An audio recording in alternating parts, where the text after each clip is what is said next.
하나님께서 오늘 우리에게 주시는 말씀은 사무엘상 7장 13절에서 17절 말씀, 그리고 사무엘상 14장 52절 말씀. 제가 하나님의 말씀 받들어 읽겠습니다. 하나님 말씀 경청하시기 바랍니다. 이에 블레셋 사람들이 굴복하여 다시는 이스라엘 지역 안에 들어오지 못하였음에 여호와의 손이 사무엘이 사는 날 동안에 블레셋 사람을 막으심에 블레셋 사람들이 이스라엘에게서 빼앗았던 성읍이 에그론부터 가드까지 이스라엘에게 회복되니 이스라엘이 그 사방 지역을 블레셋 사람들의 손에서 도로 찾았고 또 이스라엘과 아모리 사람 사이에 평화가 있었더라. 사무엘이 사는 날 동안에 이스라엘을 다스렸을 때 해마다 베델과 길갈과 미스바로 순회하여 그 모든 곳에서 이스라엘을 다스렸고 라마로 돌아왔으니 이는 거기에 자기 집이 있음이니라. 거기서도 이스라엘을 다스렸으며 또 거기에 여호와를 위하여 제단을 쌓았더라. 아멘. 14장 52절 말씀입니다. 우리 한 목소리로 함께 하나님 말씀 받들어 읽겠습니다. 사울이 사는 날 동안에 블레셋 사람과 큰 싸움이 있었으므로 사울이 힘센 사람이나 용감한 사람을 보면 그들을 불러 모았더라. 아멘. 하나님 말씀입니다. 우리 옆에 있는 분들과 다시 한번 사랑 인사 나누시겠습니까? 예, 반갑습니다. 별로 사랑을 안 하시는 모양이네요. 예. 우리가 살다 보면 이런 이야기를 할 때가 있습니다. 참 옛날에 그 사람하고 함께 있었을 때가 좋았는데 지금 이 사람하고 사는 게 너무 힘들다. 참 옛날에 그 사람 좋았는데 왜 이 사람은 나한테 이렇게 힘들게 할까? 뭐 그런 이야기를 할 때가 있습니다. 참 그 사람 살아있는 동안 너무너무 좋았는데 그 사람 참 그립네. 그런 이야기를 할 때도 있죠. 또 이런 표현들도 있습니다. 참 살다 보니 별꼴 다 본다.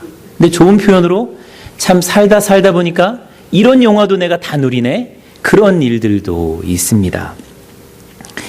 우리가 인생을 살다 보면 이런저런 사람들 만나고 또 이런저런 일 겪다 보면 그런 표현들을 하게 됩니다. 성경에도 그런 표현들이 등장합니다. 많이 등장해요. 사람이 사는 날 동안에, 사는 동안에 평생에, 뭐 이런 표현들이 등장합니다. 이런 표현들은 어떤 표현들이냐면 하나님께서 사람들을 만나보고 사람들을 겪어본 다음에 참 이 사람은 이런 사람이네 라는 것을 성경 기자를 통해서 우리에게 전달해 주는 말씀들이에요.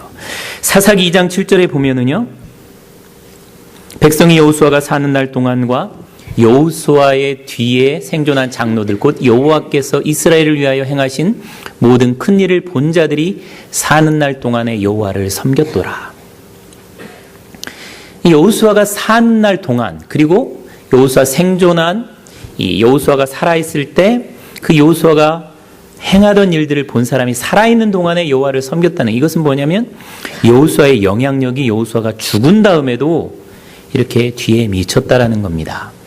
그러니까 사람 살아가는 날 동안에 이런 표현들이 나오는 것은 하나님께서 사람을 평가를 하시는 거예요. 또 열왕기상 15장 5절을 보면 이는 다윗이 햇사람 우리아의 일 외에는 평생에 여호와 보시기에 정직하게 행하고 자기에게 명령하신 모든 일을 어기지 아니하였습니다.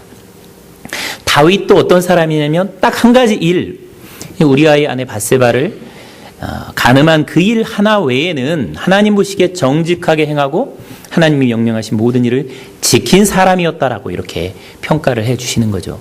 또 열왕기상 4장 25절에 보면 솔로몬이 사는 동안에 유다와 이스라엘이 단에서부터 브엘스바에 이르기까지 각기 포도나무 아래와 무화과나무 아래에서 평안히 살았더라. 그러니까 솔로몬이 사는 동안에 업적을 표현하는 말입니다. 단에서 브엘스바까지 이스라엘의 맨 남쪽에서 저 북쪽에까지, 그러니까 전국에 이르기까지 포도나무 아래와 무화과나무 아래, 이것은 이 풍요를 상징합니다. 굶는 사람 없이, 노숙자 없이 모든 사람이 배부르게 먹고 잘 살았다, 평안하게 살았다라는 이 솔로몬의 업적을 평가해주는 그런 말입니다. 인생은 참으로 복잡하기 때문에 한두 줄로 그 사람의 인생을 다 평가하기 어려운 요소들이 참 많이 있어요. 그런데 성경은 수많은 사람들을 한두 줄로 평가해서 우리에게 말씀해 주고 있습니다. 하나님이 만나보고 경험해보고 내가 이 사람 살아가는 동안에 이 사람을 보니까 이러이런 사람이었다라는 것을 한두 줄로 우리에게 말씀해 주고 있어요. 그것도 한두 명이 아니라 여러 사람들을. 왜 그럴까? 왜 이런 표현들, 누구 사는 날 동안에, 평생에, 솔로몬이 사는 동안에 이런 표현들을 통해서 사람을 평가를 해 주시는 걸까요? 우리에게 주는 메시지가 있습니다. 사람이 사는 날 동안에 우리들 다 살지 못하는 날이 있게 된다라는 거예요. 사는 날 동안에 잘 살라라는 의미입니다. 그리고 죽은 다음에 다 평가가 있다는 거예요.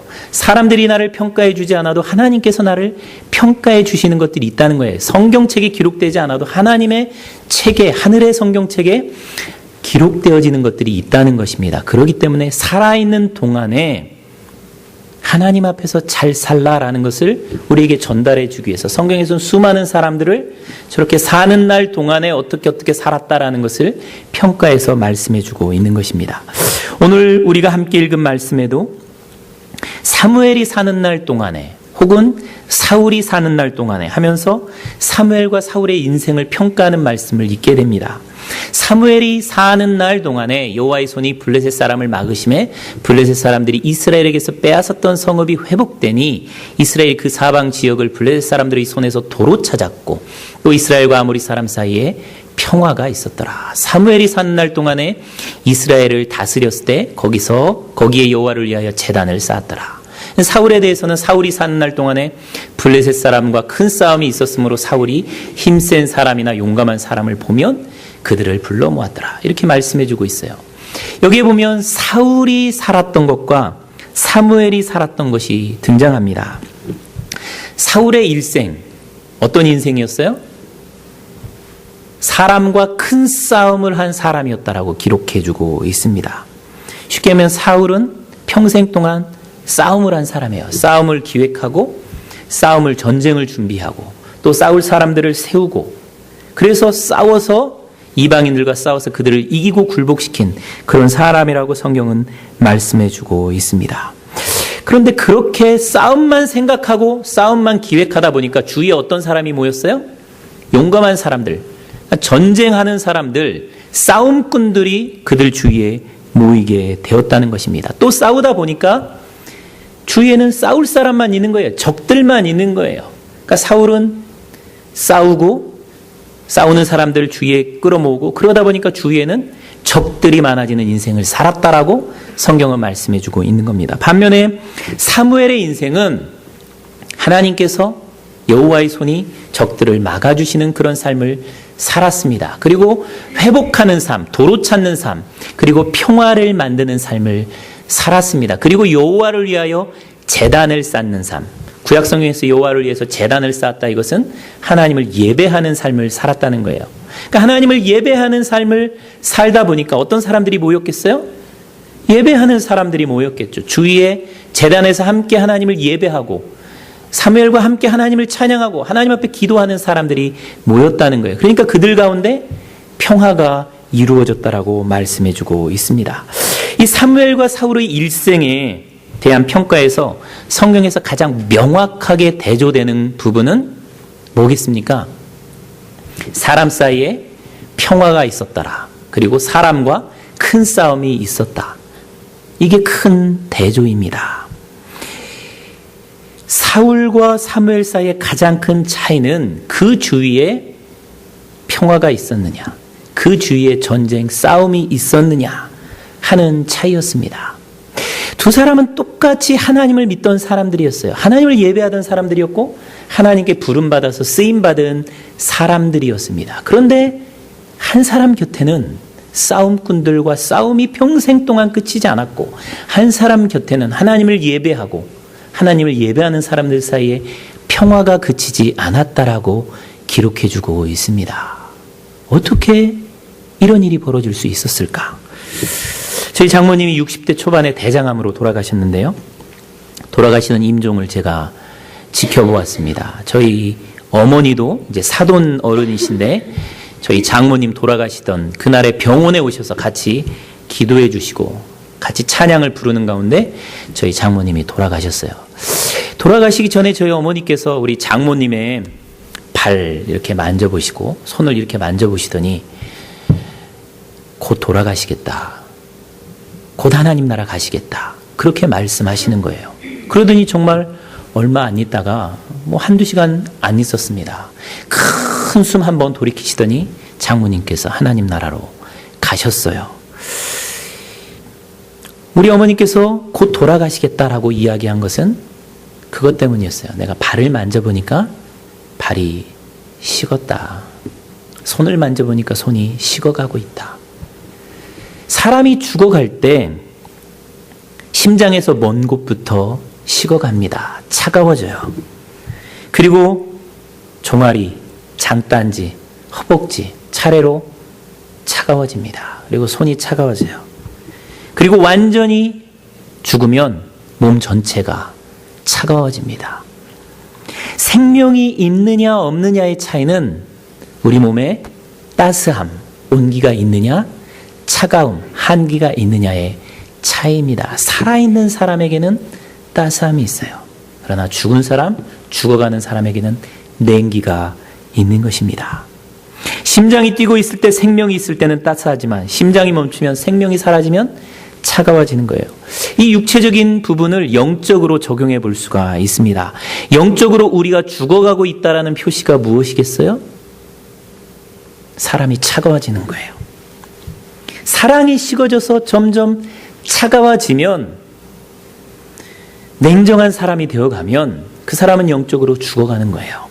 사람을 대할 때 따스함이 사라지고 사람을 대할 때 온유한 미소가 사라지고 사람을 대할 때 그 사람을 불쌍히 여기는 마음이 사라지고 함께 울어야 될 때 울지 못하고 아파야 될 때 아파하지 못하고 사람들을 그냥 물건처럼 취급하고 사람들을 봤을 때 내 마음 가운데 따스함이 느껴지지 않을 때 내가 식어지고 있는 거예요. 영적으로 죽어가고 있는 것입니다.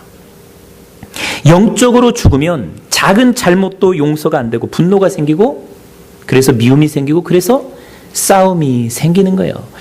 나에게 차가움이 있기 때문에 내 안에 따스함이 없기 때문에 상대방의 따스함을 상대방의 차가움을 내가 받아줄 수가 없는 것입니다. 그래서 싸움이 생겨납니다. 나에게 차가움이 있기 때문에 다툼이 생겨나는 거예요. 영이 살고 내가 죽으면 내 마음에 따스함이 있기 때문에 사랑이 생겨나기 때문에 평화가 이루어집니다. 그러나 내 영이 죽으면 내 죄성이 살아나면 사람이 차가워집니다. 사랑이 식어져요. 그래서 다툼, 싸움이 생겨나게 되는 것입니다. 우리 안에 있는 따스함의 근원, 그것은 구원의 은혜와 감격이고요. 내 안에 살아계신 성령님이십니다. 내 안에 성령이라는 심장이 고동치고 있으면 내 안에 따스함이 있어요. 그러나 내 안에 살아계신 성령님이 고동치고 있지 않으면 우리는 점점 더 식어질 수밖에 없어요. 차가워질 수밖에 없고 냉정한 콜드한 사람이 되어줄 수밖에 없어요. 냉소적인 사람이 될 수밖에 없는 것입니다. 성령의 불이, 이 성령의 심장이 뜨겁게 고동치게 해야 됩니다. 데살로니가전서 5장 19절을 보면 성령을 소멸하지 말라라고 말씀해 주고 있습니다. 성령님께서 하나님께서 우리에게 주신 그 구원의 은혜에 대한 감격, 그것을 새롭게 해주세요. 내가 얼마나 사랑받는 자인지 알게 해주세요. 그런데 성령의 불이 꺼지면 은혜가 없어요. 은혜가 없는 사람에게는 불평과 원망과 조롱과 조소 이런 것밖에 남지 않아요. 그러니까 자꾸 사람들과 부딪히게 되고 싸움이 생겨나는 거예요. 정말로 우리가 따스함이 있으면 분쟁이 생겨나지 않습니다. 따스함은 성령님께서 살아계실 때 우리 마음 가운데 성령님께서 고동치고 있을 때 하나님을 사랑하는 마음이 숨쉴 때 그 따스함이 생겨나요. 은혜에 대한 감격이 있을 때 따스함이 생겨나는 거예요. 그러면 평화가 생겨납니다. 그런데 사탄은 우리 마음에 성령이 고동치고 우리 마음에 따스함을 품고 다른 사람을 섬기는 거 사탄이 꼴을 보지 못해요. 우리 마음에 그래서 미움과 다툼과 시기, 질투 경쟁심, 욕망 이런 것들을 불어넣습니다. 특별히 우리 마음에 시기와 다툼과 미움과 질투와 쓸데없는 욕망이 들어오기 시작하면 사람이 자꾸 그 욕심과 그 시기심과 그 미움에 마음이 빼앗기기 때문에 내가 진짜 마음을 줘야 할 그 대상에 대해서 마음이 식어져요. 관심이 끊어져요. 그래서 차가워지게 되고 다투게 됩니다. 싸우게 됩니다. 사울이 자꾸 싸움을 하다 보니까 싸움꾼이 됐어요. 싸움꾼이 되다 보니까 자기 적들만 미워하고 그들과 싸운 것이 아니라 싸우지 말아야 할 사람들까지도 싸우게 됩니다. 그 사람들이 누구예요? 자기의 가장 충성스러운 신하 그리고 사위 다윗을 미워하게 됩니다. 이 사무엘상 18장 29절에 보면 사울이 다윗을 더욱더욱 두려워하여 평생의 다윗의 대적이 되니라. 여러분 생각해 보세요. 다윗은 사울왕의 사위였어요. 충성스러운 군대의 장관이었습니다. 충신이었어요. 평생 자기를 위하여 목숨 걸고 싸워줄 사람이 다윗이었어요. 그런데 사울이 싸움을 하다 보니까 싸움꾼이 돼서 자기 옆에 있는 싸우지 말아야 할 사람과 싸우게 되는 거예요. 이게 사울의 비극입니다. 사랑해야 될 사람, 싸우지 말아야 할 사람, 그 사람과 싸우게 되는 거예요. 충성스러운 신하고 자기 사위고 자기 적이 분명히 아닌데 분명 자기 편인데 자기 편을 적으로 만들어 싸우는 겁니다. 이게 얼마나 어리석은 모습입니까? 이런 비극 얼마나 많은지 몰라요. 사울이 싸움꾼이 돼서 자기 사위하고 싸우죠. 자기 아들 요나단하고도 싸웁니다. 그리고 자기의 영적인 스승 사무엘하고도 싸워요. 그러다가 하나님하고도 싸우게 됩니다. 다 자기 편인데 다 자기를 후원해주고 자기 편으로 정말로 사랑해줄 사람들인데 적으로 만드는 거예요. 그러면서 사울은 생각했겠죠. 저들이 왜 나를 미워할까? 자기가 싸움꾼인 건 생각을 하는 거예요. 적들이 나를 미워한다 그렇게 생각을 하는 것이죠. 우리 마음에 미움이 들어오니까 사랑이 식고 영성이 식으니까 싸우지 말아야 할 사람과 싸우게 되고 내 편들을 적으로 만들어 버리는 거예요. 예수 믿는 사람들이 사울처럼 살아가는 사람들이 참 많습니다. 자기 편하고 싸우며 살아가는 사람들이 얼마나 많은지 몰라요. 여러분 예수 믿는 사람이 우리 편입니까? 적 편입니까? 예수 믿는 사람들은 하나님 편이기 때문에 다 내 편이에요. 그죠? 목사도 장로도 집사도 성도도 다 내 편입니다. 여러분 남편, 아내, 자식들, 친척들 내 편이에요? 적이에요? 분명히 내 편이에요. 그런데 적으로 만들어 놓고 살아가는 사람들이 얼마나 많은지 모릅니다. 여러분 다른 교회 다니는 사람들 우리 편입니까? 적 편입니까? 하나님 편이니까 다 우리 편이에요. 그런데 우리는 사울처럼 내 편인데 그들을 적이라고 생각하고 다른 교회 다니는 사람, 남편, 아내, 목사, 주에 믿는 사람들을 얼마나 욕하고 비난하고 비평하면서 살아가고 있는지 모릅니다. 그들을 욕하고 비방하고 시기해요. 적으로 삼아 공격하는 거예요. 어리석은 행각이고 비극이죠. 하나님께서 사도 베드로를 통해 이렇게 말씀해 주세요. 베드로전서 5장 8절에 근신하라 깨어라. 너희 대적 마귀가 우는 사자같이 두루다니며 삼킬 자를 찾나니. 대적은 사람이 아니라 사탄이라고 말씀해 주고 있습니다. 사람이 적이 아니라 마귀가 적인 거예요. 우리는 이것을 잊어버릴 때가 얼마나 많은지 모릅니다. 사울은 싸우다 보니까 적들하고 너무너무 많이 싸우다 보니까는 다 적으로 만들어버렸어요. 사울이 실패한 건 뭐냐면 싸워야 할 대상은 밖에 있는 적이 아니라 자기 안에 있는 적이라는 것을 까먹은 겁니다. 자기 안에 있는 미움, 자기 안에 있는 열등감, 자기 안에 있는 시기, 질투, 다툼, 식어진 신앙, 하나님의 말씀을 불순종하는 교만함, 이것이 자기의 적이고 이것과 싸워야 되는데 사울은 자기 안에 있는 적은 보지 못하고 밖에 있는 적들만, 적이 아닌 친구요 내 편인 사람들을 적으로 삼아 싸운 거예요. 이게 어리석은 것들입니다. 많은 사람들이 자기 편이 없다고 합니다. 자기 편이 없을 때, 자기를 공격하는 사람만 있다고 생각될 때 자기 자신을 돌아봐야 돼요. 내가 공격하기 때문에 내 편이 없는 겁니다. 저는 우리 교회에서 저를 공격하는 사람이 없어요. 이유를 생각해 보니까 제가 아무도 공격하지 않기 때문이에요. 저를 괴롭히는 사람이 없어요. 아무도. 한 명도 없어요. 진짜 솔직히 말해서. 왜 그럴까? 내가 괴롭히는 사람이 없거든요. 여러분, 제가 여러분들 가운데 괴롭힌 사람이 있습니까? 없어요. 누가 나를 괴롭히지 않습니다. 여러분, 우리 와이프가 저를 괴롭혀요. 왜 괴롭힙니까? 내가 괴롭히니까. 내가 그 마음을 뒤집어 놓으니까 우리 와이프가 저를 괴롭힐 때가 있는 거예요. 애들이 부모 속을 썩여요. 왜 썩여요? 부모가 애들 속을 썩이니까 그러는 거예요. 괜히 그러지 않습니다. 내가 적을 만들었기 때문에 적이 나를 괴롭히는 일들이 비일비재합니다. 그리고 그런 일들은 내 마음에 있는 사랑이 식어졌을 때 그런 일들이 벌어지는 거죠. 이 높은 뜻 정의교회 오대식 목사님, 저랑 같이 높은 뜻 숭익교회에서 같이 있었던 목사님이신데요. 그분이 목회자 멘토링 이 컨퍼런스에 오셔서 이런 이야기를 하셨다고 그래요. 저도 전해 들은 건데, 이분이 아파트 사시는데 위층에 이 초등학교 다니는 아이들 2명이 살고 있었다는 거예요. 얼마나 쿵쾅거리는지 정말로 너무너무 스트레스가 쌓이더라는 거예요. 여러분, 한국 아파트 뭐 10억, 20억 해도 층간 높이가 이 정도밖에 안 되잖아요. 위에서 막 떠들면 스트레스가 막 쌓이는 겁니다. 제발 좀 조용히 좀 해줘라. 애들 좀 잘 좀 다스려서 좀 뒤지지 좀 않게 해줘라. 목사 체면에 불구하고 여러 번 가서 얘기를 했다는 거예요. 특별히 애가, 목사님 딸이 수험생이 된 거예요. 수능. SAT를 봐야 되는 고등학교 3학년이 된 거예요.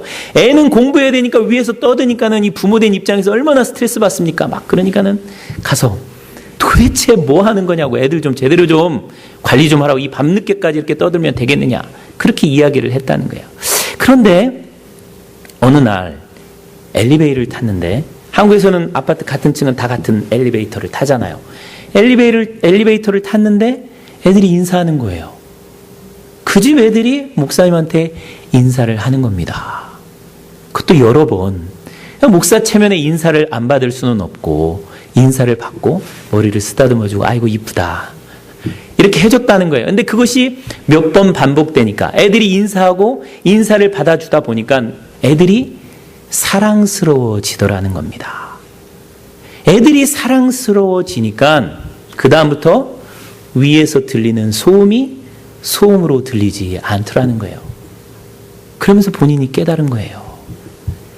이 초등학생들이 뛰는 게 당연한 거 아니냐. 이 초등학교 나이에 뛰는 게 당연한 거지. 얘들이 조용하기를 바라는 거, 그게 이상한 것 아니냐.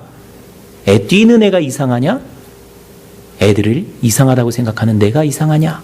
그것을 목사님이 깨닫게 된 거예요. 자기가 그것을 받아들이지 못하기 때문에, 자기 마음으로 뛰는 아이들을 받아들이지 못하니까 그것이 다 스트레스가 되고 싸움거리가 되는 거예요. 문 두드리면서 제발 떠들지 말라라고 그렇게 이야기를 하는 겁니다. 그런데 애들이 사랑스러워지니까, 애들이 마음으로 받아들여지니까 소음이 문제가 되지 않는 거예요. 목사님이 깨닫는 겁니다. 마음이 문제다. 내가 마음으로 사람을 받아들이면 싸울 거리가 없어지는 겁니다. 근데 마음으로 받아들이지 못하기 때문에 싸움이 생기는 거예요. 문제는 결국 나예요. 나 자신에게 문제가 있는 거예요. 내 마음이 문제가 있는 거죠. 소음 때문에 평화롭게 지내고 사랑해야 될 이웃집 아이가 미워 보였어요. 그러나 애들이 이해가 되니까, 애들이 사랑스럽게 되고 애들이 사랑스럽게 되니까 소음이 문제가 되지 않은 거예요. 우리가 삶을 살다 보면 어떤 문제 때문에 우리가 스트레스 받고 그것 때문에 싸우게 됩니다. 그런데 문제는 그 사람을 내가 사랑하지 못하고 그 사람을 이해하지 못하기 때문에 그 문제가 싸움거리가 되는 거죠. 정말 그런 일들이 많습니다. 인생 살다 보면 정말 사랑스럽던 아내, 남편, 싸울 때는 뭐가 돼요? 뿔 달린 괴물이 돼요. 아무리 사랑스러웠던 사람도 싸울 때는 뿔 달린 괴물이 돼요. 근데 뿔 달린 괴물이 또 사랑스러운 마음이 들어가면 천사처럼 보입니다. 이게 마음이 하는 역할이에요. 애들도 마찬가지예요. 정말로 짐이고 말썽꾸러기고 이 부담스러운데 애들에 대한 사랑한 마음이 생기면 천사로 바뀌는 거예요. 내 마음을 사탄에게, 미움에게 빼앗기는 거, 그게 문제입니다. 사울은 외부의 적과 싸우다가 자기 마음을 빼앗아가는 이 내부의 적, 시기, 미움, 질투, 사랑하지 못하는 그 마음에 지고 만 것입니다. 우리도 조심해야 돼요. 우리도 정말 조심해야 됩니다. 외부의 상황, 환경, 미운 사람이 진짜 적이 아니라 내 마음에 사랑하지 못하는 식어져 버린 사랑, 그것이 진짜 적이라는 거예요. 죄, 시기, 미움, 질투, 다툼, 이것이 진짜 적이라는 사실을 깨닫고 이 적과 싸워야 됩니다. 근데 처음부터 우리 마음에 미움이 가득 차고 마음에 죄악이 가득한 사람 한 사람도 없습니다. 사울도 마찬가지였어요. 처음에 사울이 왕이 될 때는 겸손한 사람이었어요. 사무엘상 15장 17절에 19절에 보면요, 사무엘이 이르되 왕이 스스로 작게 여길 그때 이스라엘 지파의 머리가 되지 아니하셨나이까. 여호와께서 왕에게 기름을 부어 이스라엘 왕을 삼으시고 19절에 어찌하여 왕이 여호와의 목소리를 청종치 아니하고 탈취하게만 급하여 여호와께서 악하게 여기시는 일을 행하였나이까. 사울이 처음 왕이 될 때는 농부였습니다. 정말 순박한 농부였어요. 싸움꾼이 아니었어요.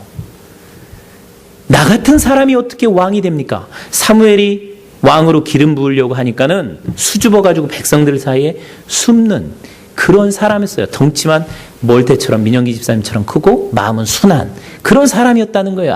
아무런 싸울 줄도 모르고 주먹도 못 쓰는 그런 사람이었어요. 그런데 왕이 돼 보니까 완전히 이건 내가 시키는 대로 군사들이 움직이거든요. 자기 옆에 1000명, 2000명 자기를 호위하는 사람들이 생기는 거예요. 손만 깐딱하면 군사들이 움직여요. 그러니까 이제는 자기한테 말을 하는 사람들의 말을 듣지 않고 시키는 사람만 된 거예요. 자기한테 옳은 말을 하는 사람들이 이제는 귀찮아지는 거예요. 사무엘도 그렇고 요나단도 그렇고 다윗도 그렇고 하나님도 그렇고 자기한테 너 이렇게 살면 망하지, 그렇게 살면 안 되지 라고 이야기하는 사람들의 소리가 듣기 싫어진 거예요. 그래서 그 소리를 하는 사람들이 귀찮아지고 미워지는 거예요. 그래서 그 사람들과 싸우게 되는 것입니다.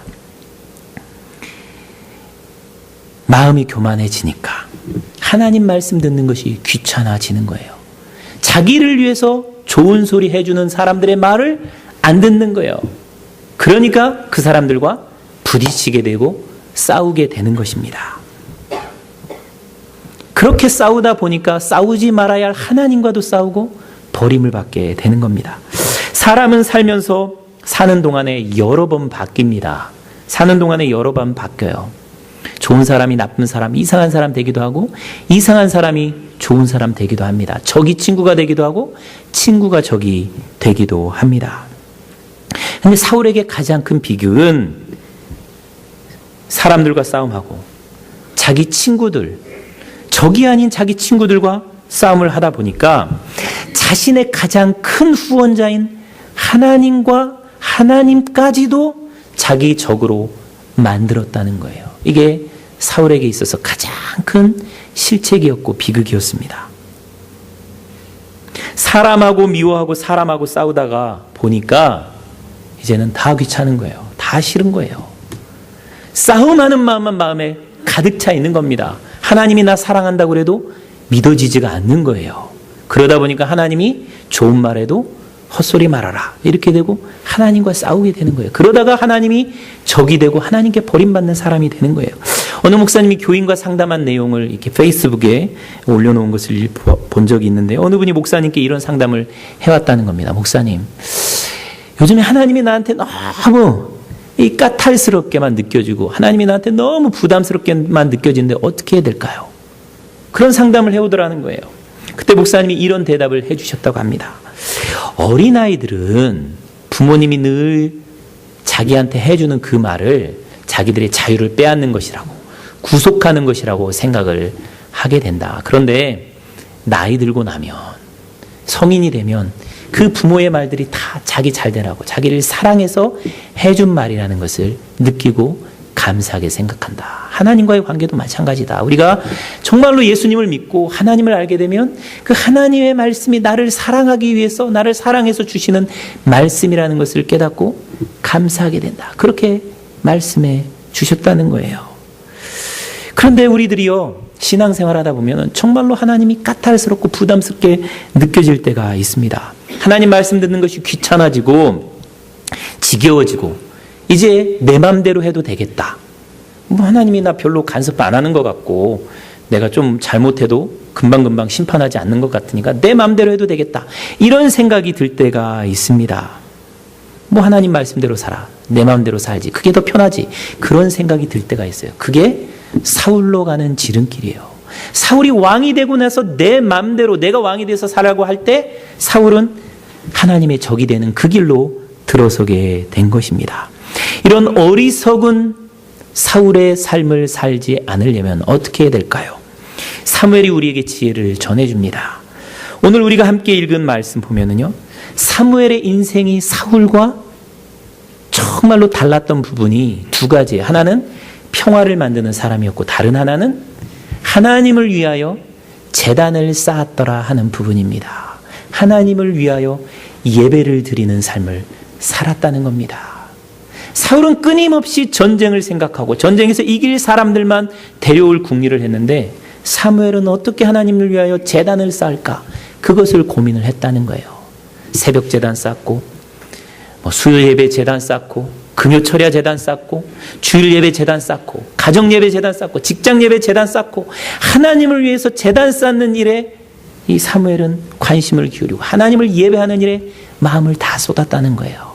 그래서 사무엘은 그 마음에 사랑이 식어지지 아니하고 누구를 사랑하고 누구를 미워해야 될지 그것이 구분이 되고 그래서 하나님을 예배하는 가운데 하나님 앞에서 인정받는 삶을 살게 됐다는 거예요. 그러나 사울은 그렇지 않았다는 것입니다. 우리 사랑하는 성도 여러분, 우리는 딱 한 번 살다가 하나님 앞에 갑니다. 살아있는 동안, 사는 동안 어떻게 살 것인가? 사울처럼 평생 싸우며 사랑해야 될 사람을 적으로 만들고 하나님을 적으로 만들고 그렇게 살다가 버림받는 인생을 살 것인가? 아니면 하나님을 항상 예배하는 가운데 사랑해야 될 사람들을 사랑하고 사람들과 평화를 일구며 하나님께 쓰임받는 사무엘과 같은 삶을 살 것인가? 우리에게 달려 있습니다. 여러분, 사무엘과 같은 삶을 살기를 원하십니까? 사울과 같은 삶을 살기를 원하십니까? 평생 사는 동안 정말로 따스한 마음, 성령의 마음을 갖고 살 수 있기를 원합니다. 내 편 친구 하나님을 적으로 만드는 그런 어리석은 삶 살지 않고 그들과 함께 사랑을 나누며 사는 삶 살기를 원합니다. 또 하나님을 위해 제단을 쌓고 예배하며 살기를 원합니다. 그때 우리 하나님께서 우리를 사울과 같은 삶이 아니라 사무엘과 같이 영원토록 기억되는 복된 인생 살게 해주실 줄 믿습니다. 이 시간 같이 기도합니다. 여러분, 이 시간 같이 기도할 때 저 세 가지 기도의 제목들 놓고 잠깐 기도할 수 있기를 원합니다. 따스한 마음, 성령의 마음을 갖고 살게 해주십시오. 사랑이 식어지지 않게 도와주시옵소서. 내 편 친구 하나님을 적으로 만드는 그런 어리석음 범하지 않게 도와주시고 하나님을 위해 제단을 쌓고 예배하는 인생 살게 인도하여 주시옵소서. 이 시간 같이 한번 기도하길 원합니다.